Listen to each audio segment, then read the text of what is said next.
داشتیم از مشهد یه می‌بینیم یه دفعه اومد بعدی پیچید جلومون اومد پیچیدون تو کیشین اومد یه دونه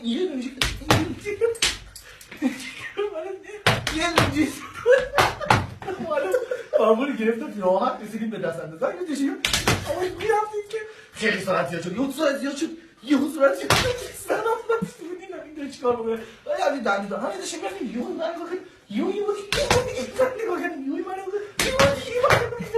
اومدم دنده کشتم داشتیم نم میرفتیم داشتیم نمیرفتیم افتر کمپیر رکتم این کمپیر رکتم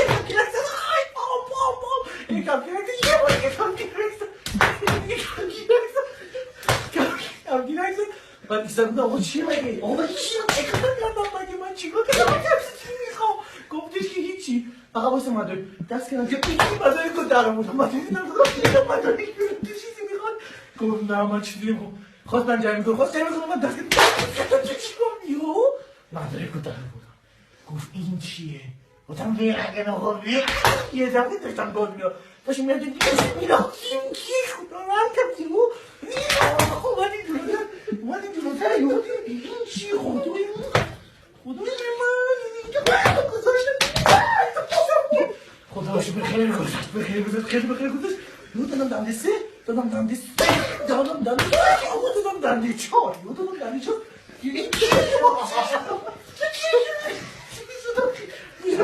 میومدم کشیدم من گفت یهو ایستاد گرفتم ندارم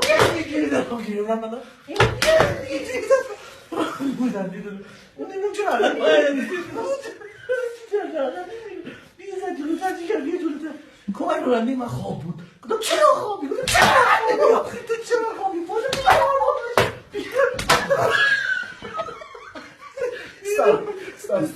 استاپ